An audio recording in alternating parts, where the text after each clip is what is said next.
Então, gente, não tem jeito. Vai pagar um pouco mais caro hoje e tá mais difícil de achar. Mas a creatina é o melhor suplemento que vai ter. E a beta-alanina é uma creatina esquecida. É legal falar da beta-alanina, porque ela ficou um pouco mais popular agora, assim. Antigamente o pessoal esqueceu um pouco dela, né? E a beta-alanina ela aumenta os estoques de carnosina e isso faz um efeito tamponante. Só que ele é eficiente com repetições um pouquinho mais altas. Então, por exemplo, quem treina lá com, vamos colocar 5, 6 movimentos, vai sentir muito efeito com a creatina e pouco ou nenhum efeito com a beta-alanina. Quem treina com 15 movimentos, ou às vezes faz um drop set, faz um biset, né? Normalmente acima de 12 movimentos, de 12 para cima, a beta-alanina é muito eficiente. Tá?Ela diminui o ácido lático. Então vamos explicar aqui, né? Mas, tem tempo para explicar como vamos funciona? começar primeiro explicando Então, o seguinte: qual seria a quantidade que você indicaria? Qual seria a quantidade das duas misturadas? Já que o cara fez uma pergunta das duas juntas. 5 gramas da creatina, 5 gramas da beta-alanina. Qual horário? Qual horário? Se o cara for um pouco maior, pode subir um pouco essas quantidades. 6, 7, 8, 10 gramas até.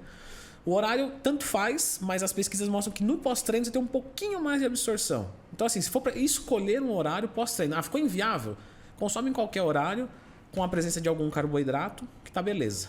E ela começa a fazer efeito no corpo 24 horas depois da Queen? Não, boa pergunta, Gu. O uso dela tem que ser crônico, ela tem que carregar no corpo. A beta-alanina e a creatina também.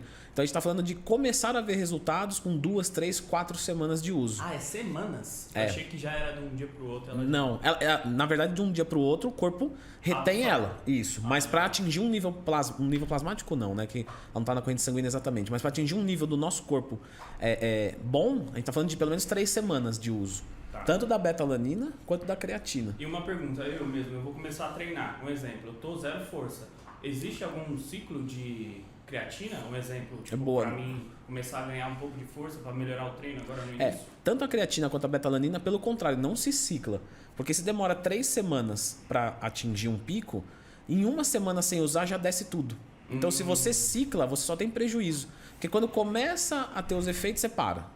Aí quando você está carregando, aí quando começa a ter efeito, você para. E como a creatina nem a beta-alanina faz mal, toma direto. Tem gente que vai falar, pô, mas eu não tenho dinheiro. Então não toma, economiza, vai lá, compra 1 quilo de creatina, quando começar não para mais. É mais eficiente do que ficar ciclando. Junta o dinheiro primeiro, compra bastante quantidade e aí toca a vida, normal. A beta-alanina, se o pessoal quiser entender, ela ajuda a diminuir um pouco do ácido lático. Então quando você faz, por isso que trabalha mais em altas repetições. O ácido lático ele libera com a quebra da glicose sem a presença do oxigênio. Então você está lá fazendo 15 movimentos, você está num processo anaeróbico e aí você vai começar a entrar em fadiga e isso começa a gerar um ácido lático, que é uma queimação mesmo. O pessoal costuma sentir isso mais no abdômen e na panturrilha, mas acontece em todos os músculos quando você está treinando. Esse ácido lático, ele desnatura a ação das enzimas. Então vamos devagarinho, né, para o pessoal de casa entender. A enzima, pessoal, ela serve para catalisar uma ação, para acelerar um processo. Então é como se eu pudesse levantar aqui 10 quilos de ferro, mas se eu tivesse uma enzima que fosse uma máquina para fazer isso, eu levantaria muito mais facilmente. Se ela fosse uma roldana, é como se ela fosse uma roldana. Isso. E aliviar. Isso. Então a enzima serve para acelerar um processo. Exato. Essa enzima ela é uma proteína. E as proteínas elas podem desnaturar. Por exemplo, a clara do ovo, quando você agita ela, ela vira clara em neve. Isso é uma desnaturação proteica, certo? Então, quando você desnatura essa proteína, não no caso da clara de ovo, tá, gente? Mas no caso de uma proteína que tem a função, que a gente tem proteína com função e proteína sem função. Por exemplo, ovo, frango, clara de ovo, tudo isso é uma proteína sem função. É só uma disposição dos aminoácidos que você vai absorver, vai quebrar e vai usar.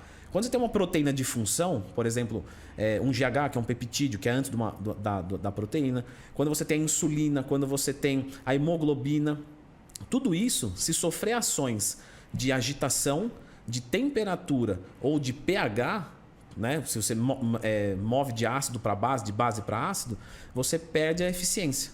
Então, como a enzima ela é uma proteína, quando o ácido vem ali, ela para de funcionar, ela desnatura. Por isso, quando você tem febre muito alta, você fica indisposto, você pode até alucinar. Porque como subiu a temperatura, você ferrou a tua produção enzimática. Então começa a descompensar tudo.